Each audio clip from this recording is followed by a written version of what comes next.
ఓం అజ్ఞానతిమిరాంధస్య జ్ఞానాంజనాశలాకయా చక్షురున్మిలితం యేన తస్మై శ్రీగురవే నమః.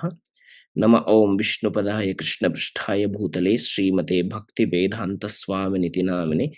నమస్తే సారస్వతీదేవే గౌరవాణి ప్రచారిణే నిర్విశేష శూన్యవాది పాశ్చాత్యదేశతారిణి.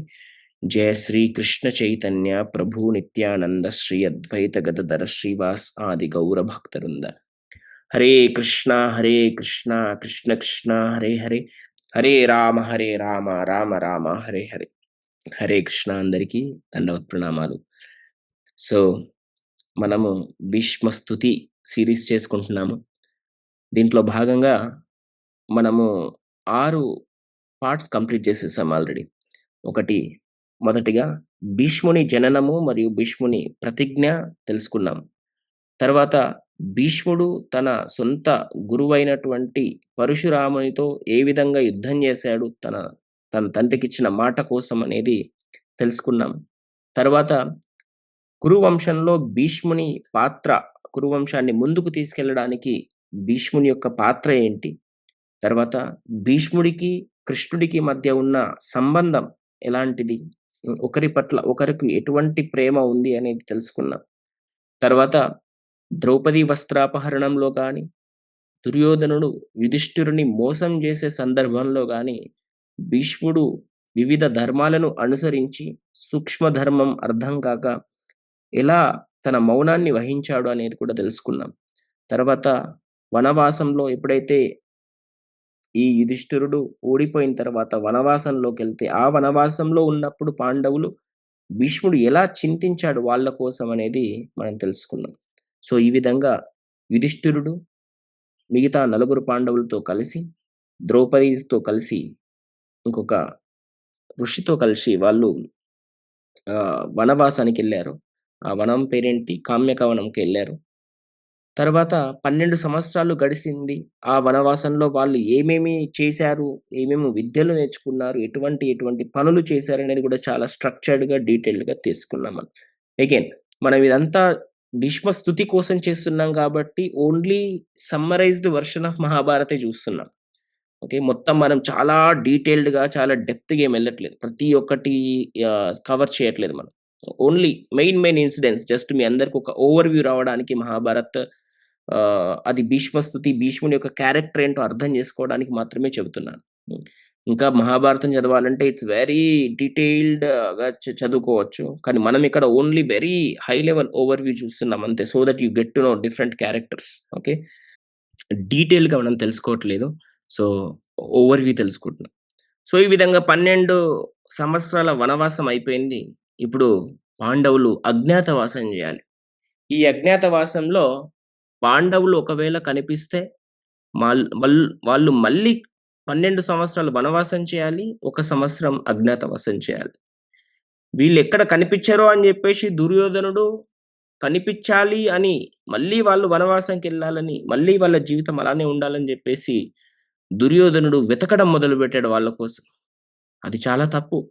సో దుర్యోధనుడు వాళ్ళ కోసం వెతుకుతా ఉంటే ఒకరోజు వాళ్ళు మత్స్య దేశంలో ఉన్నట్టు తెలిసింది. అదే విరాటుని యొక్క సామ్రాజ్యంలో ఉన్నట్టు తెలిసింది. తెలవగానే ఒకరోజు దుర్యోధనుడు అందరితో కలిసి, ద్రోణుడు, భీష్ముడు, కర్ణుడు వీళ్ళందరితో కలిసి అటాక్ చేశారు. ఎక్కడికి? మత్స్య దేశానికి అటాక్ చేశారు. అప్పుడు అక్కడ ఉన్న రాజు, విరాట రాజు యొక్కకు 2 పిల్లలు. ఒకటి ఉత్తర, ఇంకోటి ఉత్తర కుమార. ఉత్తర, ఈ ఉత్తరనే తర్వాత అభిమన్యుని పెళ్లి చేసుకునేది. సో ఉత్తర కుమార. సో ఈ ఉత్తర కుమారకు ఒక చెడ్డ అలవాటు ఉంది. ఏం చెప్పనది? ఏంటంటే ఎప్పుడు తనని తాను చాలా గొప్పగా చెప్పుకుంటాడన్నమాట. ఏ చిన్న పని చేసినా నేనుంటే ఎలా చేసేవాడిని, నేను అది, నేను ఇది అని చెప్పుకునేవాడన్నమాట. ఎప్పుడు లైక్ ఒకవేళ నేను ఆ సందర్భంలో ఉండుంటే నేను ఎలా చేసేవాడినో తెలుసా? 20 సంవత్సరాల కింద నేను అది, 10 సంవత్సరాల కింద నేను ఇది చేసిన. ఎప్పుడు తనని తాను గొప్పగా చెప్పుకుంటూ ఉంటాడు. మనం కూడా ఒక్కొక్కసారి జనరల్‌గా చాలా గొప్పలు చెప్పుకుంటాం మన గురించి. అప్పుడు మనకు అందరికి ఉత్తర కుమార గుర్తుకు రావాలి. సో ఈ విధంగా అటాక్ చేసినప్పుడు విరాట వాళ్ళ కొడుకుని పంపించాడు. ఎవరిని? ఉత్తర కుమారుడిని పంపించారు. ఉత్తర కుమారుడిని పంపిస్తే ఉత్తర కుమారుడికి యాక్చువల్‌గా ఆహ్, అంత మెచ్యూర్డ్ కాదు. మెచ్యూర్డ్ ఇన్ ద సెన్స్ అంత స్కిల్స్ లేవన్నమాట. యుద్ధం చేసేంత స్కిల్స్ లేవు. యువరాజే. కానీ అంత యుద్ధం చేసేంత స్కిల్స్ లేవు. అప్పుడు అర్జునుడు ఆహ్, మాక్ వేషంలో ఉన్నాడనమాట. అర్జునుడు అందరు పాండవులు గూడా వాళ్ళ వేషాలు మార్చుకొని బతుకుతున్నారు అజ్ఞాతవాసంలో. ఎందుకు? ఎందుకంటే దుర్యోధనుడు ఎక్కడ చూస్తే మళ్ళీ వనవాసం చేయాల్సొస్తుందో అని జెప్పేసి నిన్న చెప్పుకున్నాం. అర్జునుడు ఒక డాన్స్ టీచర్‌లాగా, భీముడు ఒక కుక్‌లాగా ఉంటున్నారన్నమాట అక్కడ వేషాలు మార్చుకొని. సో, అలా ఉన్నప్పుడు అర్జునుడు రథం నడిపాడు. ఎవరిది? ఉత్తర కుమారుడిది. ఎందుకంటే ఉత్తర కుమారుడే గదా! అక్కడ యుద్ధం జేయాల్సింది యువరాజు గదా! సో, ఉత్తర కుమారుడు యుద్ధం జేయాలి గాబట్టి అర్జునుడు రథం నడుపుకుంటూ వెళ్తున్నాడన్నమాట వాళ్ళని అటాక్ జేయడానికి. అక్కడ ఎంతోమంది దుర్యోధనుడు అవి పెద్ద పెద్ద సైన్యం తీసుకొనొచ్చేసిండు. ఉత్తర కుమారుడుని చూసి అర్జునుడికి డౌటొచ్చింది. మనోడికంత లేదు సీను. హ్మ్. మనోడు యుద్ధం జేస్తే ప్రాణాలు పోతాయని జెప్పేసి అర్థమైంది. సో, అర్జునుడు ఉత్తర కుమారుడికి అడిగిండు. ఏమని? యుద్ధం జేయొచ్చా నీకు అని అడిగిండన్నమాట. యుద్ధం జేయొచ్చని అడిగితే ఉత్తర కుమారుడు ఏం జేశిండు, 20 సంవత్సరాల కింద నేనెలాంటి యుద్ధం జేశినో నీకు తెలుసా? 30 సంవత్సరాల కింద నేనెలాంటి యుద్ధం జేశినో నీకు తెలుసా? అప్పుడు అర్జునుడు, ఇప్పటి గురించి చెప్పు. పురాతనాలు తిప్పకు. నీకు చెయ్యొచ్చా? చేయరాదా? నాకు చేయరాదు. ఎవరికీ చెప్పకు ఈ విషయం అని జెప్పేసి ఉత్తర కుమారుడు అర్జునుడికి జెప్పిండు. మరేం జేయొచ్చు నీకు? మాక్సిమం రథం నడపగలుగుతాను. సరే నువ్వు ముందుకు రా నేను వెనకకి పోతా అని జెప్పేసి వెంటనే ఉత్తర కుమారుడు ముందుకు పోయిండు. అర్జునుడు వెనకకొచ్చిండు. కాకపోతే అర్జునుడు జెప్పిండు. నేనిప్పుడు యుద్ధం జేస్తా. నేను అర్జునుడిని. పాండవులలో ఒకడిని. నా ఐడెంటిటీ నువ్వు రివీల్ జేస్తే, నీ ఐడెంటిటీ నేను రివీల్ జేయాల్సొస్తది. నువ్వు యువరాజు ఊరికే అమ్మాయిల ముంగట నేను 20 సంవత్సరాల కింద అది, 30 సంవత్సరాల కింద ఇది, నేను లేకపోతే ఇది గాదు, నేను లేకపోతే ఇది గాదు, ఇలాంటి డబ్బ కొట్టుకోవడం, ఇలాంటివి చెప్పుకుంటావు గదా! నేను అందరికి ఎళ్లి జెప్పేస్తా. నువ్వు ఇది నీ ఐడెంటిటీ ఇది అని జెప్పేసి చెప్పేస్తా అని జెప్పేసి ఉత్తర కుమారుడికి అర్జునుడు జెప్పాడు. నువ్వు నా గురించి చెప్పొద్దు. నేను నీ గురించి చెప్పా. నేను ఒక డాన్స్ టీచర్‌ని. నువ్వొక యువరాజు అంతే. కానీ యుద్ధంలో ఉల్టా. నువ్వొక రథసారథి. నేనేమో యుద్ధం చేస్తా అని చెప్పేసి అర్జునుడు ఘోరమైన యుద్ధం చేసాడు ఆ రోజు. షమీ, షమీ చెట్టు ఉంటుంది గదా! సో, షమీ చెట్టు కింద దాచిపెట్టినటువంటి అస్త్రాలనన్నీ అప్పటికి అన్ని అస్త్రాలు సంపాదించేసుకున్నాడు అర్జునుడు.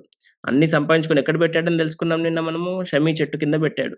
ఈ షమీ చెట్టు దగ్గర నుంచి అన్ని అస్త్రాలను తీసి వాళ్ళనందరినీ ఓడించేశాడు.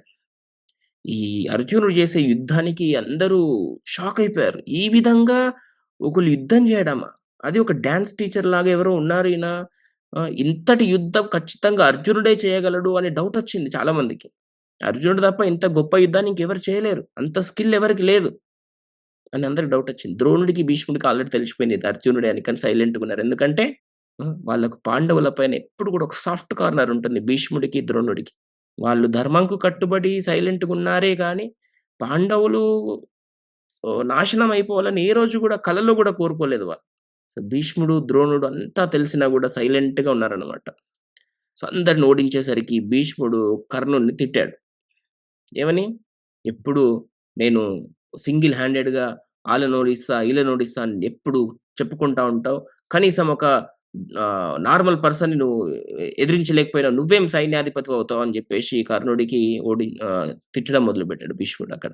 సో, భీష్ముడు కర్ణుడిని ఈ విధంగా కనబడ్డ ప్రతిసారి ఏదో అనేవాడు. ఎందుకంటే కర్ణుడెవరు? కర్ణుడు కుంతికి పుట్టిన మొదటి సంతానం. గట్టిగా మాట్లాడితే యుధిష్ఠిర్ మహారాజు కన్నా పెద్దవాడు కర్ణుడు.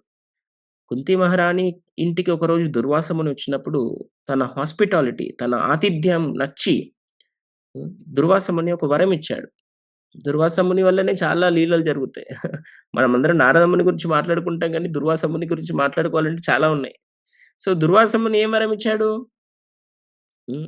నీకు ఏ దేవతనైతే ఆలోచించుకొని వాళ్ళ పైన ధ్యానం జేసి నాకు ఈ బిడ్డ గావాలంటావో, ఆ దేవత యొక్క సంతానం నీకు వస్తుంది అని జెప్పేసి. కుంతి మహారాణి అప్పుడు అంత పెళ్లి కాలేదు. చిన్న వయసులో ఉంది. అప్పుడు కుంతి మహారాణి టెస్ట్ చేసిందన్నమాట. వెంటనే ఎవరు కనిపిచ్చారు? సూర్యుడు కనిపిచ్చారు. సూర్యుడు కనిపిచ్చి సూర్యుడికి దండం బెట్టి టెస్ట్ చేసింది. నాకొక మంచి నీలాంటి తేజోవంతమైన సంతానాన్ని నాకు ప్రసాదించు అనగానే వెంటనే కుంతికి కర్ణుడు పుట్టాడు. కర్ణుడు ఎలా పుట్టాడు? కవచ కుండలాలతో పుట్టాడు. యాక్చువల్‌గా కవచకుండలాలతో ఎవరు పుడతారు? భగవంతుడు పుట్టాలి. శంఖ చక్రం కిరీట కుండలం. భగవంతుడు ఎలా పుడతాడు? శంఖము, చక్రము, కిరీటము, కుండలము, పీత వస్త్రము, హ్మ్, వైజయంతి మాల ఇవన్నిటితో కృష్ణుడు పుట్టాడు. మీ అందరికి తెలుసు కదా! కృష్ణుడు ఎలా పుట్టాడో 4 హ్యాండ్స్‌తోని. శిశుపాలుడు కూడా 4 హ్యాండ్స్‌తోనే పుట్టాడు. కానీ శిశుపాలుడు దేవుడు గాదు. కవచ కుండలాలంటే ఏంది? కవచం అంటే బేసికల్లీ ద ఆర్మర్ ఇక్కడ ప్రొటెక్షన్ పెట్టుకుంటారు గదా! 'బాహుబలి' సినిమా చూసే ఉంటారు గదా మీరందరూ. ఆ! అది. కుండలాలంటే ఏంటి? కమ్మలు. ఈ కవచాలు, కుండలాలు 2 కవచం కుండలాలతో పుట్టాడన్నమాట. పుట్టగానే కుంతిదేవికి సోషల్‌గా చాలా ప్రెషర్ అయిపోయింది. అయ్యో! నాకు పెళ్లి గాకుండా బిడ్డ పుట్టిందే అని జెప్పేసి ఒక బాస్కెట్‌లో బెట్టి తనని ఒక నదిలో ఫ్లోట్ చేసేసింది. దండం బెట్టి నన్ను క్షమించు అని చెప్పేసి అలా పట్టేసింది. అప్పుడు వెంటనే అక్కడున్న అధీరథ అండ్ రాధ అనే ఇద్దరు దంపతులు కర్ణుడిని దత్తత తీసుకున్నారు.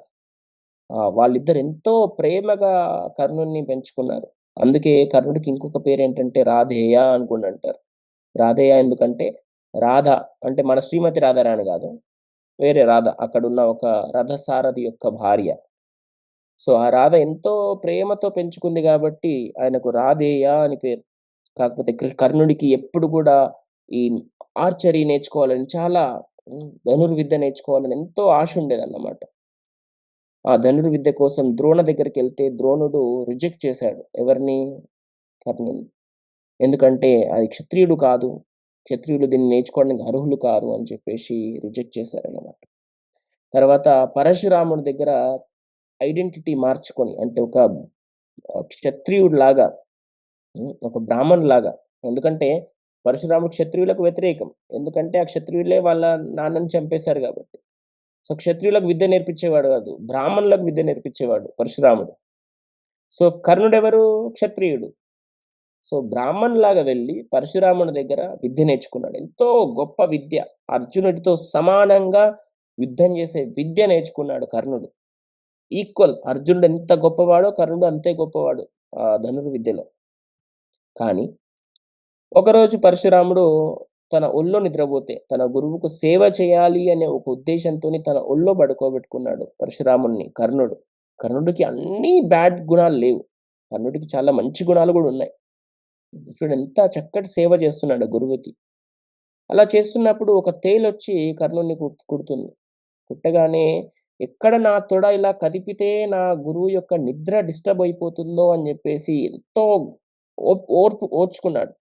అప్పుడు పరశురాముడికి ఆ బ్లడ్ తగిలి లేవగానే ఇదేంటి చూడగానే అక్కడ బ్లడ్ ఉంది. చూడగానే కర్ణుడికి రక్తం కారిపోతూనే ఉంది.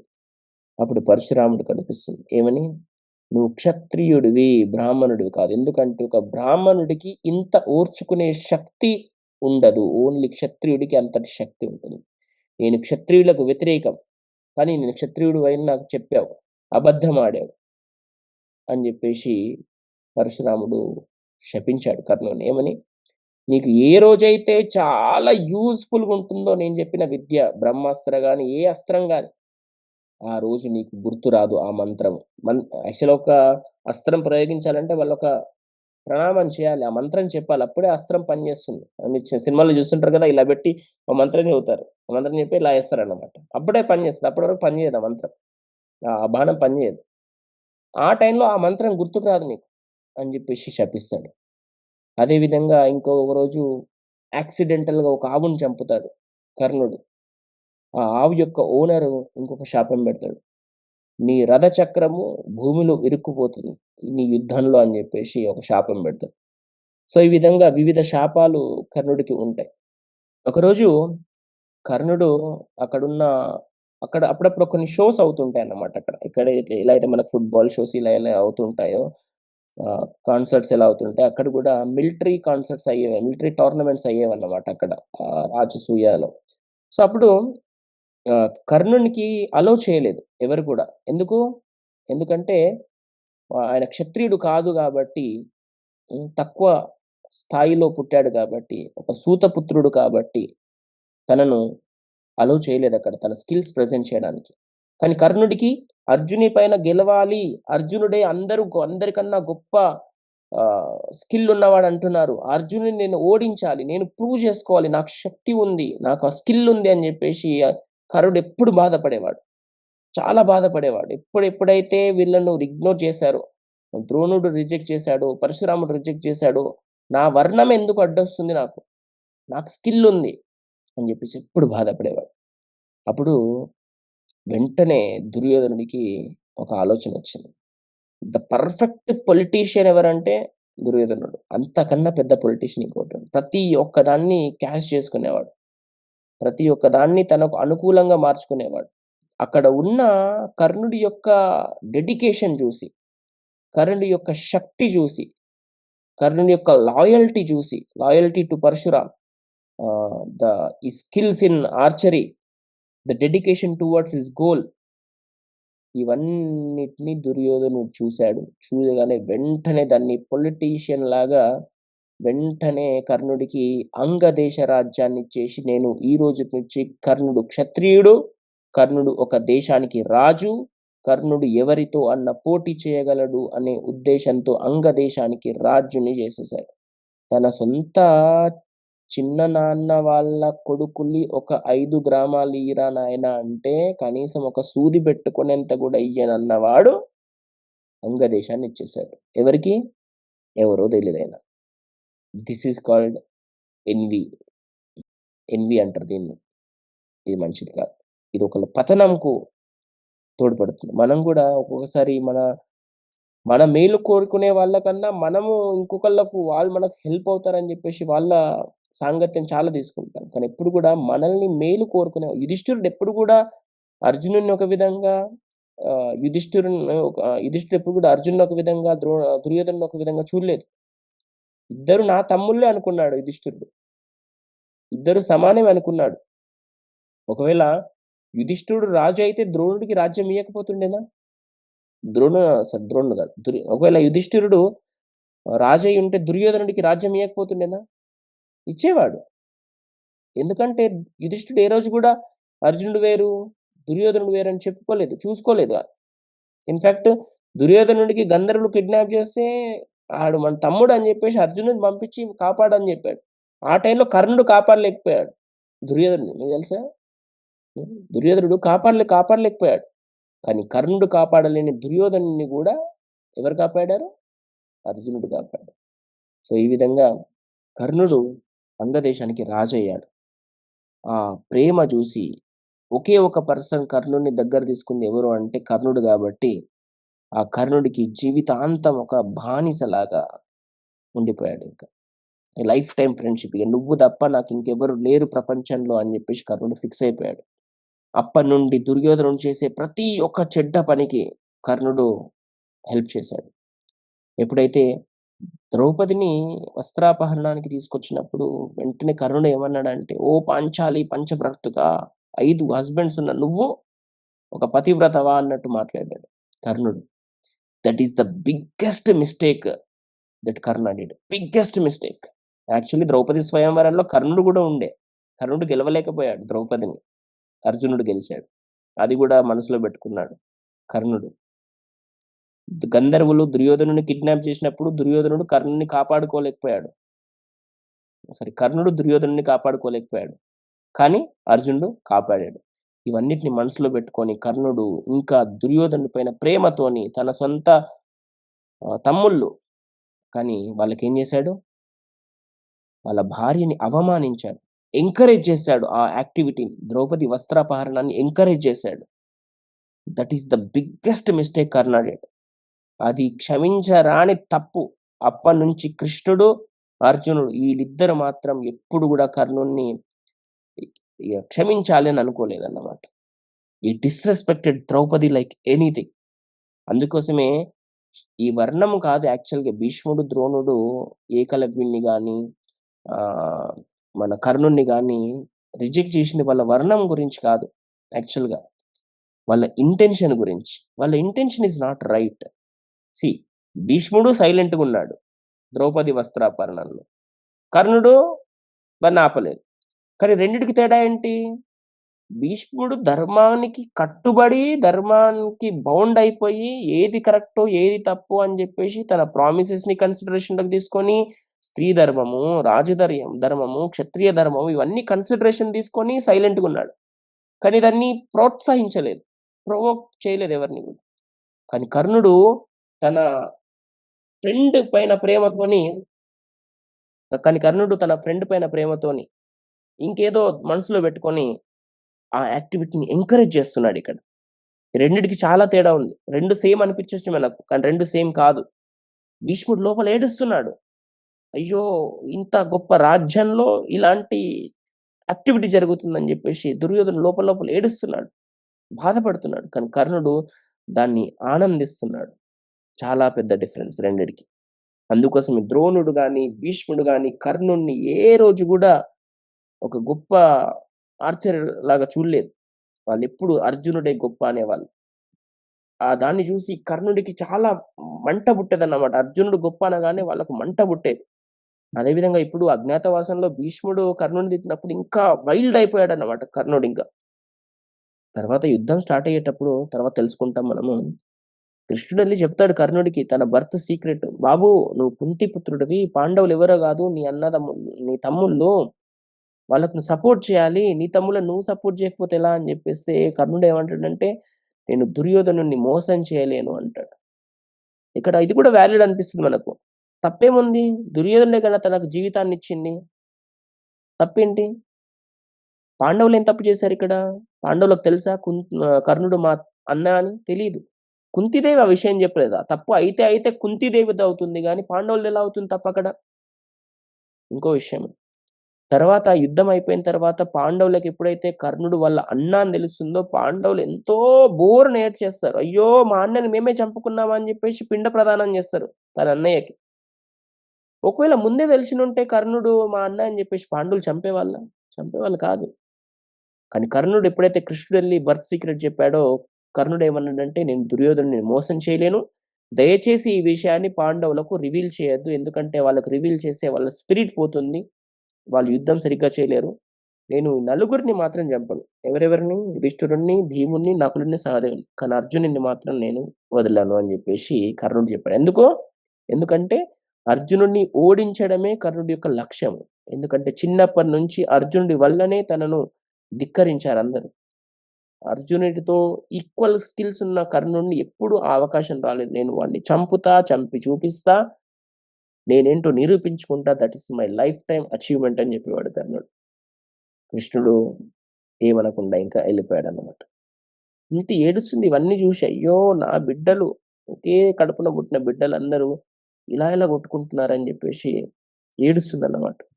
సో, ఈ విధంగా ఇన్‌ఫాక్ట్ భీష్ముడు కర్ణుడికి ఏమన్నాడంటే, "నువ్వుంటే నేను అసలు యుద్ధ భూమికే రానని" జెప్పాడు.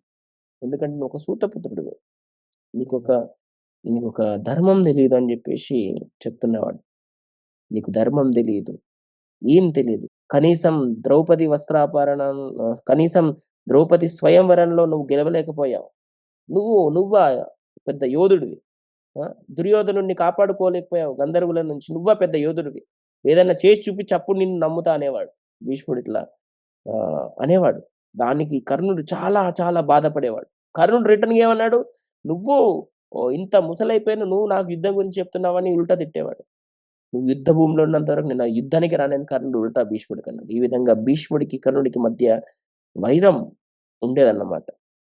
కానీ భీష్ముడు ఈ వైరానికి ఏదో పర్సనల్‌గా మనసులో పెట్టుకొని ఎప్పుడు అనలేదు భీష్ముడు.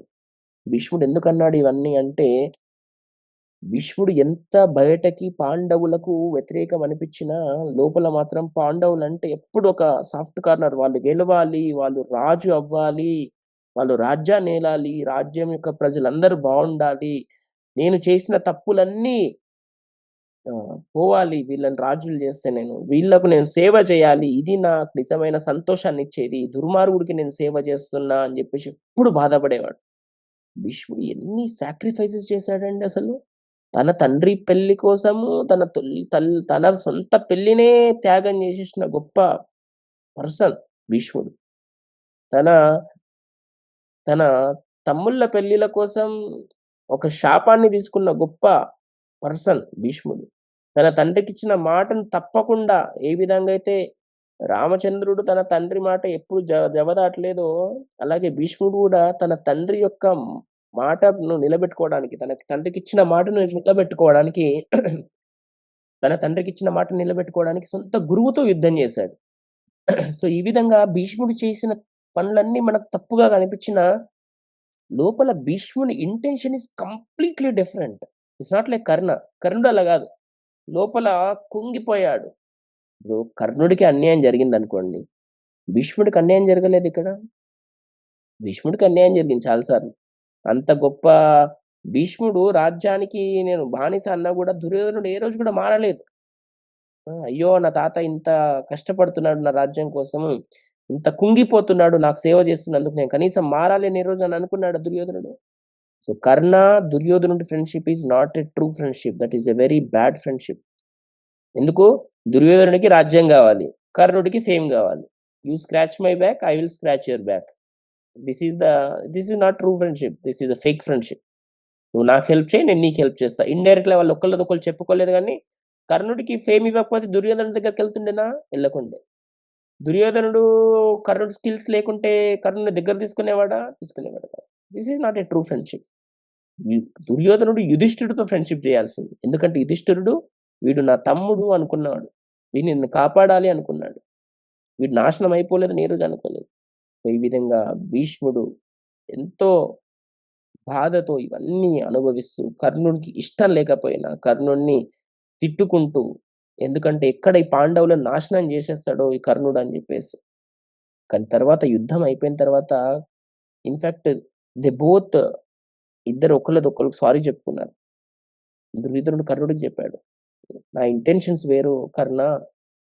నిన్ను తిట్టాలని నేను తిట్టలేదు. నువ్వెక్కడ పాండవులను నాశనం చేసేస్తావో అని భయంతో తిట్టాను. ఎక్కడ దుర్యోధనుడిని ఇంకా రెచ్చగొడతావో అనే భయంతో ఆల్రెడీ వాడు మూర్ఖుడు దుర్యోధనుడు. ఇంకా వాడిని నువ్వు రెచ్చగొడుతున్నావు. అది నాకు నచ్చలేదు అని జెప్పేసి చెప్పాడన్నమాట. ఇప్పటికన్నా మారు కర్ణ. ఇంకా ఉంది. యుద్ధం అయిపోలేదు. ఇంకా ఉంది యుద్ధం. ఇప్పుడన్నా మారి దుర్యోధనుడికి సపోర్ట్ చేయకుండా మీ తమ్ముళ్ళని సపోర్ట్ చెయి. పాండవులు వాళ్ళెంతో ధర్మబద్ధంగా బతికేవాళ్ళు. వాళ్ళకి సపోర్ట్ చెయి అంటే కర్ణుడు అప్పుడు గూడా సారీ భీష్మ. మీరు పెద్దవాళ్ళు. మీకు నేను ఎన్నెన్నో మాటలన్నాను. మీ అంత గొప్ప యోధులెవరుంటారు? మీ అంత గొప్ప ధర్మబద్ధమైన వాళ్ళెవరుంటారు? అని జెప్పేసి. కానీ ఈ ఒక్క పని మాత్రం నేను చేయలేను భీష్మ. ఏంటని? ఈ ఒక్క పనిని మాత్రం చేయలేను నేను భీష్మ పితామహ. నేను దుర్యోధనుడిని మాత్రం నేను చీట్ చేయలేను. ఇక్కడ కర్ణుడు చేసిన ఒక తప్పేంటంటే దుర్యోధనుడి పట్ల ధర్మం గురించి ఆలోచించాడు గానీ, ఓవరాల్ ధర్మం గురించి మిస్ అయిపోయాడు. ఎవరు? కర్ణుడు.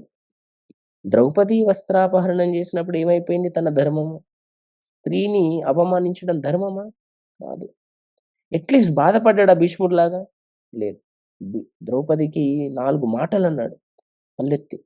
సో, ఈ విధంగా కర్ణుడు చాలా తప్పులు చేశాడు. ఓన్లీ ఆ దుర్యోధనుని యొక్క ఆహ్, సెల్ఫిష్‌నెస్ కోసం.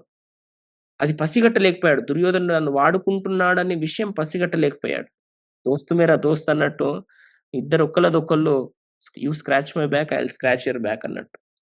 కానీ దుర్యోధనుడిది, కర్ణుడిది అసలు నిజమైన ఫ్రెండ్‌షిప్పే కాదు. ఒకవేళ దుర్యోధనుడు గనక తన ప్రామిస్‌ని బ్రేక్ చేస్తే ఎవరిపైన ఆహ్, ఎవ్ ఎవ ఒక ఒకవేళ కర్ణుడు దుర్యోధను పైన ప్రామిస్ బ్రేక్ చేస్తే he would have served the better dharma. ఇంకా ఎక్కువ ధర్మాన్ని ఫాలో అయ్యేవాడు కర్ణుడు. అంతకన్నా ఉత్తమమైన ధర్మాన్ని చేసేవాడు. మనం గూడా కొన్ని చిన్న చిన్న ధర్మాల కోసం పెద్ద పెద్ద ధర్మాల్ని వదిలేస్తాం మనం. అదెప్పుడు చేయకూడదు. We should always think big. So, ఈ విధంగా ఒక నిజమైన ఫ్రెండ్‌షిప్ అంటే ఒక కృష్ణ, సుధామ లాగుండాలే తప్ప దుర్యోధనుడు, కర్ణుడిలాగా ఉండకూడదు. Krishna, Sudama friendship is the real friendship. Sudama ఏ రోజు గూడా కృష్ణుడి దగ్గర నాకిది కావాలి అని అడగలేదు. కానీ కర్ణుడు, దుర్యోధనుడు మాత్రం ఇద్దరు very selfish to each other. ఇద్దరు సెల్ఫిషే. ఈయనకు రాజ్యం గావాలి. ఆయనకు ఫేమ్ గావాలి. So, that's not a true friendship. So, ఎక్కడ దుర్యోధనుడిని ఇంకా రెచ్చగొడతాడు. ఆల్రెడీ ఒక మూర్ఖుడు దుర్యోధనుడు. ఆయనని ఇంకా ఎక్కడ రెచ్చగొడతాడో అని, పాండవులను ఎక్కడ ఓడిస్తాడో అని జెప్పేసి భయంతోనే భీష్ముడు కర్ణుడిని ఈ విధంగా చెప్పాడు గానీ, భీష్ముడుకి కర్ణుడి పైన ఎటువంటి పర్సనల్ ఎనిమిటీ లేదు. పర్సనల్ ఎనిమిటీ అనేది ఎవరిపైన లేదు భీష్ముడికి. ఒకవేళ పర్సనల్ ఎనిమిటీ ఉండే పర్సనే అయితే ఇన్ని త్యాగాలు చేసి బతికేవాడు గాదు భీష్ముడు. సో, అంత గొప్ప క్యారెక్టర్ భీష్ముడిది. Bhishma is a great warrior. Great warrior. Great ధార్మిక్ పర్సన్. ఒక త్యాగి. అంతకన్నా త్యాగాలు చేసిన వాళ్ళు ఐ డౌట్ ఇంకెవరైనా ఉన్నారా? అంటే త్యాగం చేసి చచ్చిపోయిన వాళ్ళున్నారేమో గానీ, అన్ని జనరేషన్స్ త్యాగం చేసుకుంటూ బతకడం అనేది it's not a joke. Just imagine ఆ ప్లేస్‌లో మనం ఉంటే ఎలా చేస్తామనేది. It's not a joke. అన్ని జనరేషన్స్ త్యాగం చేస్తూ, అన్నిటిని తట్టుకుంటూ, ఇష్టం లేనివి గూడా చూసుకుంటూ అన్నీ జేయడం. సో, ఈ విధంగా గొప్ప క్యారెక్టర్ భీష్ముడిది. కర్ణుడిని చాలా సినిమాల్లో మంచోడని చూపిస్తారు. కానీ కర్ణుడు మంచివాడు కాదు. అన్నిటికన్నా పెద్ద మిస్టేక్ కర్ణుడు చేసిందేంటంటే ద్రౌపదిని అవమానించడం. మనం ఎన్ని సినిమాలలో జూసినా కర్ణుడి గురించి Karna is not a right person. We never give importance to the skills. We never give importance నువ్వు ఎంత తోప అనేది ఎవరు చూడరిక్కడ. How much love you have towards others. అది మాత్రమే కన్సిడర్ అవుతుంది. నువ్వు ఎంత స్కిల్ ఉంది నీ దగ్గర. ఈవెన్ భక్తిలో గూడా we never see how much knowledge you have. నీకు మహాభారతంలో అందరి క్యారెక్టర్‌ల పేర్లు పట పట పట పట చెప్పినా, మొత్తం మహాభారతం ప్రవచనం పొల్లు పోకుండా టక టక టక టక చెప్పినా, if you don't have the devotion towards Krishna, if you cannot learn మనము భగవంతుని పైన ప్రేమ లేకుంటే ఎన్ని తెలిసి ఏం లాభం? ఎన్ని తెలిసి ఏం లాభం?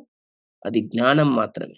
ఎలా అయితే భీష్ముడు కర్ణుడి పైన స్కిల్స్ చూడకుండా లోపల ఇంటెన్షన్ ఎలా చూసాడో, మనం గూడా ఈ జ్ఞానంకి బానిసలైపోయి భగవంతుని ప్రేమ మర్చిపోకూడదు మనం. భగవంతుని ప్రేమ ప్రైమరీ, భగవంతుని యొక్క జ్ఞానం కూడా మ్యాండేటరీ. కానీ ఆ జ్ఞానానికి కట్టుబడిపోయి ఒకవేళ ఈ నాలెడ్జ్‌కి ఇంపార్టెన్స్ ఇచ్చి మనం భక్తిని మర్చిపోతే that is useless. So, that is another lesson I learned. Skill is not important. The output is important. The intention is important. భావ ఈస్ ఇంపార్టెంట్ మోర్ దెన్ జ్ఞాన. జ్ఞానం గావాలంటే ఏముందండి? ఎవరికన్నా వస్తుంది జ్ఞానం. కానీ ఆ భావం రావాలి జూడండి అది గ్రేట్. సో, ఈ విధంగా భీష్ముడు కర్ణుడిని పైన ఎటువంటి పర్సనల్ ఎనిమిటీ లేకుండా ఓన్లీ దుర్యోధనుడిని ఇంకా నాశనం చేస్తాడేమో అని జెప్పేసి, పాండవులని ఎక్కడ ఓడిస్తారో అని జెప్పేసి భయంతోని మాత్రమే భీష్ముడు కర్ణుని పైన వైరం పెంచుకున్నాడు గానీ, ఇంకెటువంటి పర్సనల్ ఇంట్రెస్ట్స్ లేవు. అండ్ తర్వాత ఎప్పుడైతే భీష్ముడు పడిపోతాడో, కర్ణుడు భీష్ముడికి సారీ చెప్తాడు. భీష్ముడు కర్ణుడికి సారీ చెప్తాడు. సో, ఈ విధంగా భీష్ముని, కర్ణుని మధ్య వివాదం గురించి మనం ఒక చిన్న క్లారిఫికేషన్ తెచ్చుకున్నాం ఈరోజు. ఈ నెక్స్ట్ యుద్ధం మొదలవుతుంది. అజ్ఞాతవాసం నుంచి పాండవులు ఎలా వస్తారు మళ్ళీ హస్తినాపురానికి? హస్తినాపురాణంలో దుర్యోధనుడికి, పాండవులకు మధ్య సంభాషణ ఏంటి? యుద్ధం ఎలా మొదలవుతుంది? యుద్ధం ఏ విధంగా అవుతుందనేది రేపు తెలుసుకుంటాం మనము. సో, మీ అందరికి చాలా ధన్యవాదాలు. ఎంతో చక్కగా పొద్దునొచ్చి జాయిన్ అవుతున్నారు. Around 35 devotees are joining. So happy to see all of you. So, will all see you tomorrow. మనమందరం రేపు మళ్ళీ కలుద్దాం. రేపు యుద్ధం గురించి తెలుసుకుందాం. యుద్ధం ఎలా అయింది? దాంట్లో భీష్ముడి రోల్ ఏంటి యుద్ధంలో? కురుక్షేత్ర యుద్ధంలో భీష్ముడి రోల్ ఏంటి అనేది రేపు తెలుసుకుందాం. శ్రీల ప్రభుపాద్‌కి జై. శ్రీమద్ భాగవతంకి జై. భీష్మ సుతుకి జై. భీష్మ పితామహకి జై. హరి హరి బోల్.